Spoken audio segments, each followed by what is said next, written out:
Well, welcome again to another episode of Christian Answers. My name is Pastor Jeff Short, and I will be bringing you commentary on contemporary Christian issues from a biblical perspective. And today we're going to be talking about the candidate Hillary Clinton's view on abortion. And we're going to also analyze her quote where she claims, she admits that the person in the womb is a person, that the unborn baby in the womb is a person. I'm not sure she wanted to say that, but it came out. It was a slip. It was a Freudian slip, if you will. It shows you how a person, a human being, cannot continually, consistently call a person in the womb just a thing or just a fetus. They have to begin to address it as it is a person, a human person. And even Hillary Clinton, in her staunch opposition to the pro-life position, actually makes the statement that the baby in the womb is a person. So we're going to look at a video interview that she had with NBC's Chuck Todd, and we're going to analyze what she has to say about this, because it's amazing how we can get this admission from someone who is so strongly pro-abortion. So strongly pro-abortion. But let's look at her views on abortion, and then let's contrast that with the Christian worldview that actually upholds the dignity of all human life from conception to death. And that is the biblical position. The Bible outlines very clearly in Exodus, where God gave Moses the 10 Commandments, and one of those 10 Commandments is, "Thou shalt not murder." And the word there for murder can be translated kill or murder, and we know it doesn't mean all forms of killing, because God sent the Jews into warfare. And when you go to war, one of the objectives is to kill the opponent before he kills you. So the Jews understood that word in Hebrew to not simply mean kill in the general sense, because they already had permission from God in battle to fight and kill the opponent if that was necessary. And so the word there is actually better translated murder. Thou shalt not murder.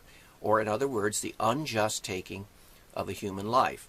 Not for the purposes of self-defense. Self-defense is justifiable killing. But in the case of the baby in the womb, there is no justification for the killing of the innocent child in the womb. You can't get any more innocent than the innocent baby in the womb of its mother.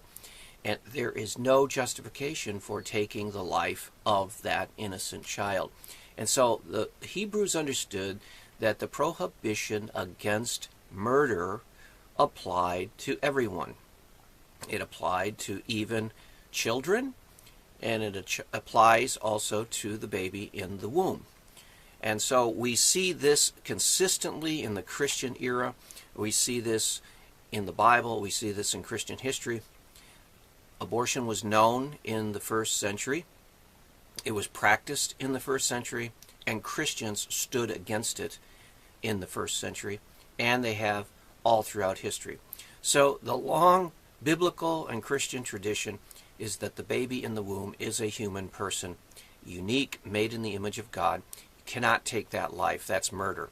Now, Hillary Clinton, the candidate for president on the Democratic side, she disagrees with God. She disagrees with the Bible. She disagrees with the Christian tradition. She embraces pro-choice, so-called pro-choice, which is actually pro-death. She believes that a woman should be able to kill her baby, murder her baby in the womb for any reason up until the time of birth. And she basically affirms that in this interview. So let's watch this interview, and then I'll take some time out to actually comment on some of the things she has to say in this interview. So let's roll the tape and hear what candidate Hillary Clinton says about abortion. You know, also this week you were pretty tough on Donald Trump on one of his positions on abortion. He had 5 different positions that we've counted up this week on abortion. I want to ask you, what is yours? Give me your straightforward position on the issue of abortion. My position is in line with Roe v. Wade. Her position is in line with Roe v. Wade. Now, what is Roe v. Wade? Roe v. Wade is the 1973 Supreme Court decision that said abortion is allowed. In fact, no state can prohibit abortion for basically practically any reason or no reason at all. It was a basic open ticket for abortionists to do whatever they wanted to do. Women could go into an abortion clinic after 1973 and get an abortion all the way up until the time of birth.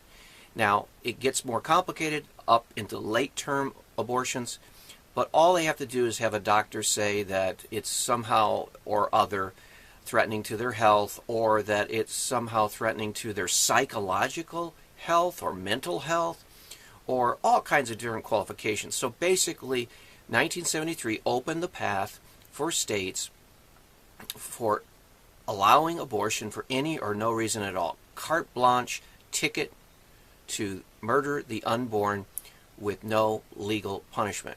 That's what Roe v. Wade did, in effect, and we've had 50 to 60 million unborn babies killed in the United States alone since that decision. 1.5 million each year, roughly speaking. And Hillary Clinton, the Democratic candidate for president, she says she stands behind Roe v. Wade. So that's what she stands behind. 50 to 60 million babies killed, murdered in the womb since 1973. She stands behind that.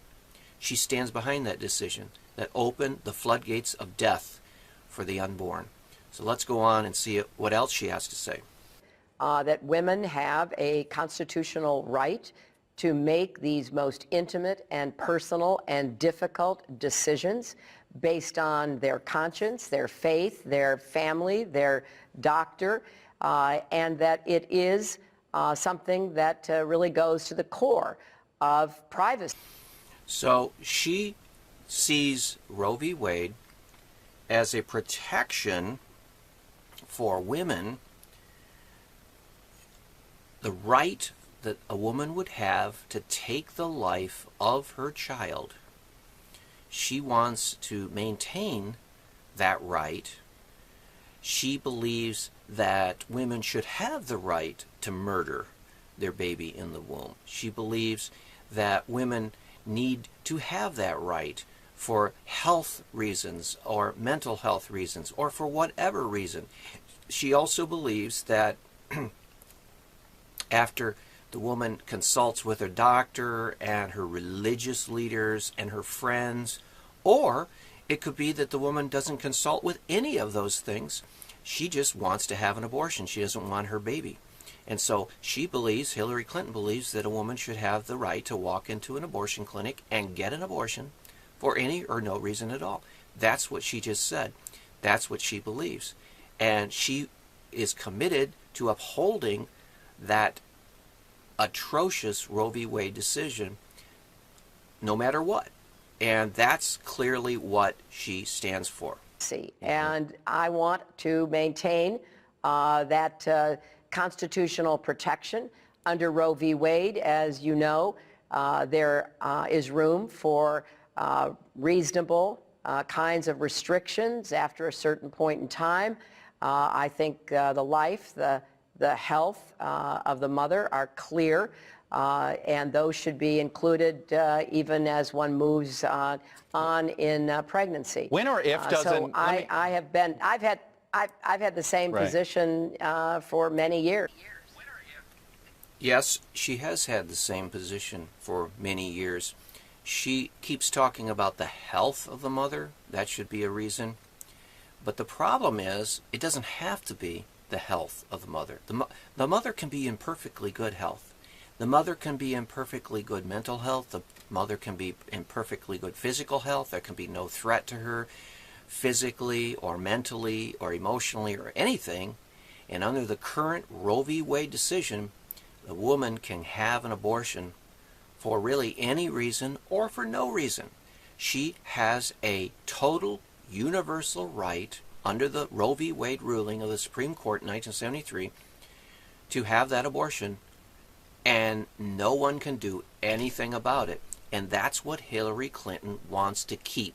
She wants to keep the status quo right now of 1.5 million unborn babies killed every year. Hillary Clinton is committed to keeping those babies, 1.5 million, murdered every year, year after year after year. Right now it's between 50 and 60 million babies since that decision. Hillary Clinton wants to keep that going. She is so committed to the pro-death cause. She wants to keep that going. And this is why this is bad. When or if does an unborn child have constitutional rights? Well, under our laws currently, that is not something that exists. That's right. Did you notice what she said? He asked her, when would an unborn child have a constitutional right? And Hillary Clinton said, under the existing law, that does not exist. She's correct. Under the Roe v. Wade decision, which she supports, which she works hard to keep, the unborn child has no constitutional protection or right to life. That's the problem. That's the problem. She said it in a sort of a sneaky way. Under the present law, that does not exist. What doesn't exist? The right of a child to life under the Constitution. According to the Roe v. Wade decision, there is no right for that child to have life. And that's what Hillary Clinton believes. There is no right for that child to life. And so she goes on further and talks about Roe v. Wade. The unborn person doesn't have constitutional rights. Now, that doesn't mean that we don't do everything we possibly can in the vast majority of instances to, help a mother who is carrying a child and wants to make sure that child will be healthy, to have appropriate medical support. It doesn't mean that you don't do everything possible to try to fulfill your obligations, but it does not include sacrificing the woman's right to make decisions. Did you hear what she just said? The unborn person. The unborn person. She calls it a person. She actually classifies as the baby in the womb a person. And yet, on the same token, she will say, yes, but it's okay to kill that unborn person. You see the hypocrisy here? Now, she probably made a slip. She probably didn't mean to say person, because we all know that she is not pro-life.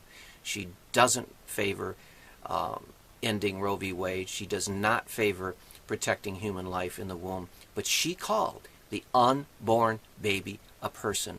The unborn person doesn't have constitutional rights. That is the truth. She didn't realize it, but she spoke the truth. The Imago Dei, the image of God in her, spoke that truth, bypassed her own thinking, and she spoke the truth for a change on the issue of abortion. But then she goes on and talks about other things. Now, that doesn't mean that we don't do everything we possibly can in the vast majority of instances to, help a mother who is carrying a child and wants to make sure that child will be healthy, to have appropriate medical support. It doesn't mean that you don't do everything possible to try to fulfill your obligations, but it does not include sacrificing the woman's right to make decisions. Sacrifice the woman's right to make a decision. Where is there a lack of right for a woman to make a decision? She decided to have a relationship with a man. She decided to engage in sexual activity that could produce a child. She made a decision. And now, evidently, Hillary Clinton thinks that that woman should have the right to kill another person. She admitted that that baby in the womb is a person. So she believes that it is right for a woman to have the decision or choice to kill another person who is inconvenient to her, who doesn't fit into her lifestyle, who she doesn't want to deal with. She thinks, Hillary Clinton thinks, that it's a right of a woman to be able to kill her unborn baby, that human person in the womb. That's why she should not be the president, because she is not committed to life. She is not committed to the rights of a human person to life. She is wrong. She is espousing a death philosophy. She should not be president. And I think that's an important distinction that under Roe v. Wade we've had enshrined under our Constitution. You had said you're for you think there are room for some restrictions. So is it fair to say that women don't always have a full right to choose? Well, under Roe v. Wade, that is the law. And as I said, I support the reasoning and the outcome in Roe v. Wade. So she supports the reasoning and the outcome of Roe v. Wade. Do you realize that hardly any legal scholars support the reasoning behind Roe v. Wade? Even though if they support the outcome, they do not support the reasoning of Roe v. Wade because it's flawed logic. It's mumbo jumbo. No legal scholar would step up and say, I think this is a case of excellent legal reasoning. No. But she does. She thinks she supports the reasoning behind it as well as the outcome. This is one of the reasons why this woman should never be president. She does not respect the dignity and right of a human person.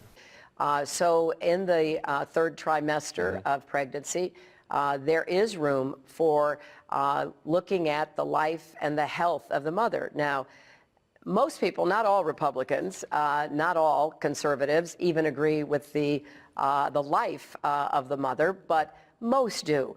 Where the distinction comes in is the health of the mother. And when you have candidates running for president who say that there should be no exceptions, not for rape, not for incest, not for health, then I think you've gotten pretty extreme. And my view has always been this is a choice. It is not a mandate. You know, I have traveled all over the world. I have seen what happens when governments make these decisions, whether it was forced sterilization, forced abortion in China, or forced childbearing in communist Romania. So I don't think that we should be allowing the government to make decisions that really properly belong to the individual. The problem with her entire logic there is that we don't grant the choice or the right to decide in issues of murder. We don't grant the right of parents to murder their one-year-old child if they don't like it, if they found that it's too much for them, if it's a burden on their lives. We don't grant these monumental decisions to individuals. Yes, indeed, the government has a law. It has a regulation. It has a policy. You can't kill your kid. You can't just leave your baby out in the field and let it die. The Greeks did that. The Romans did that in ancient paganism. Are we going to go back to the days of ancient Greek and Roman paganism and say, well, it's up to the individual mother whether she wants to kill that baby or not? It's her choice. That's what Hillary Clinton is telling us, and it's evil. It's satanic. It's sinful. We have to oppose this philosophy. She slipped up and she called the baby in the womb a person. She's right there, but she's wrong about everything else. We need to continue to beat the drum that these babies are persons. They're worthy of the right to life, and we need to fight everything we have to make sure that they have that right to life and never neglect doing so. Now, what is wrong with her entire presentation? The problem that she is encountering, and the most obvious flaw in her presentation, is that it's totally centered on the woman. It is totally centered on the woman. It completely ignores the rights of that unborn child. It completely ignores the fact that that child is not just a blob of tissue. That child is not just a a mass of muscle in the woman. That child in the womb is a person, just like she said, the person in the womb.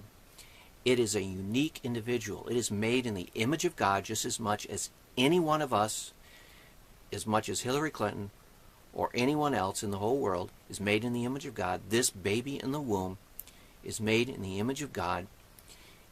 It is not fully developed, but neither is a 1-week-old child, neither is a 1-year-old child, neither is a 10-year-old child fully developed. So that argument doesn't hold. But what the problem with Hillary Clinton is she centers her thinking entirely on the woman who is pregnant. And she says that woman has to have absolute control over that baby's life, even to the point of deciding to murder that child in the womb. That's the problem. Now, no human individual should ever be given the right to murder, be they man or woman.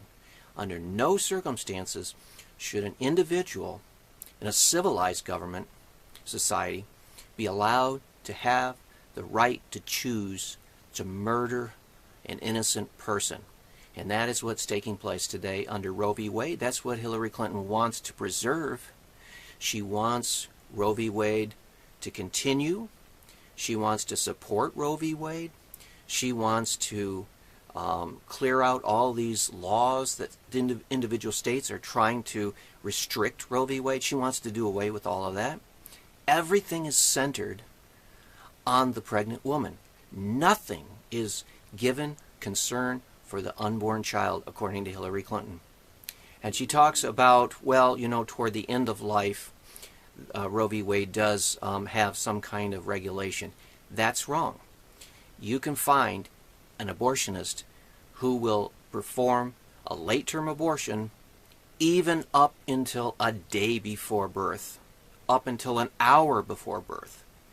So there is no credibility in saying that there are already laws in place to restrict the late-term abortion. Under Roe v. Wade, there isn't. Now, some of the states are beginning to try to impose laws that would prevent late-term abortions, and we need to hope and pray that they succeed. But Hillary Clinton opposes all of that. She doesn't mind late-term abortions, and she doesn't want any laws restricting them. So she is totally committed to the right of a woman to murder her unborn child, the person in the womb, like she said. She's totally committed to the woman's decision to murder the person in the womb. And that's okay with her. Well, that is hypocrisy. That is inconsistency. You cannot have people murdering persons in a civilized society without soon coming the judgment of God upon that society. And I'm afraid we're at that point today. Now, we already have a president that is committed to exactly what Hillary Clinton is committed to, the murder of the babies in the womb. The current president is for abortion. If we get Hillary Clinton, she will continue that policy. We need to hope and pray that she does not become president. We don't want this to continue. We want it to end.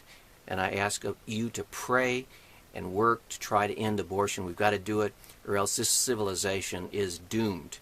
The judgment of God will come, and we will be destroyed. That's not a very pretty picture, but that's the truth. And I hope to see you back here next week on another edition of Christian Answers. God bless.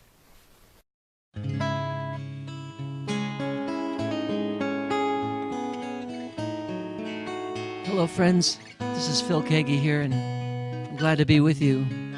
If not in person, at least in spirit. You know, 25 years ago, I wrote the song. The lyrics started in the waiting room of a hospital where my wife Bernadette was having tests. We had lost babies 3 times, and premature births and miscarriage. And so she was expecting our daughter, Alicia. Alicia came through fine. But while waiting in that hospital room, just 2 weeks before Alicia was born, in March of 1980, I was so aware at that moment of time that so many little babies don't make it. And so I wrote this song for the unborn. And I've had many people over the years tell me how much this song has meant to them. It's called Little Ones.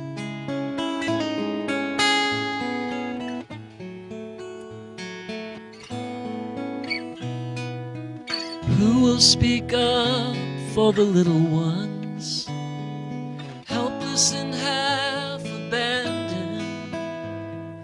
They've got a right to choose life they don't want to lose. I've got to speak up, won't you?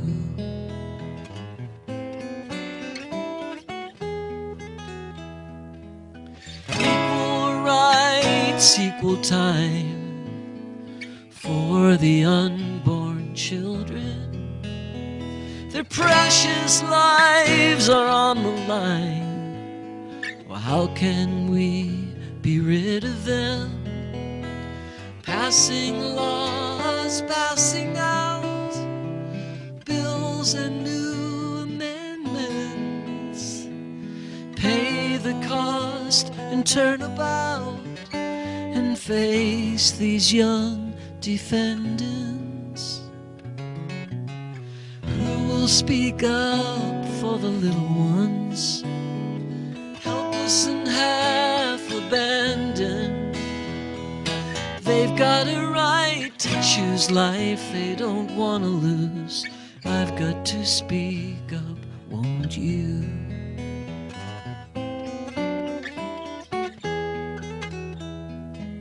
Many come and many go, conceived but not delivered. The toll is astronomical. Oh, how can we be indifferent?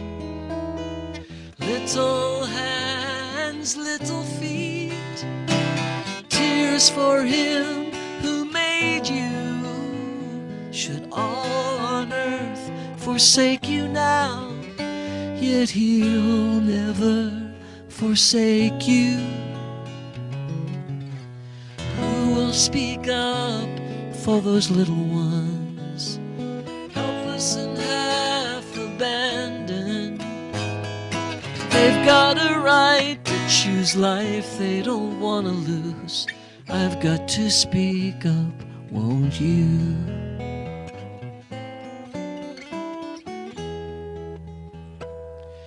I've got to speak up, won't you?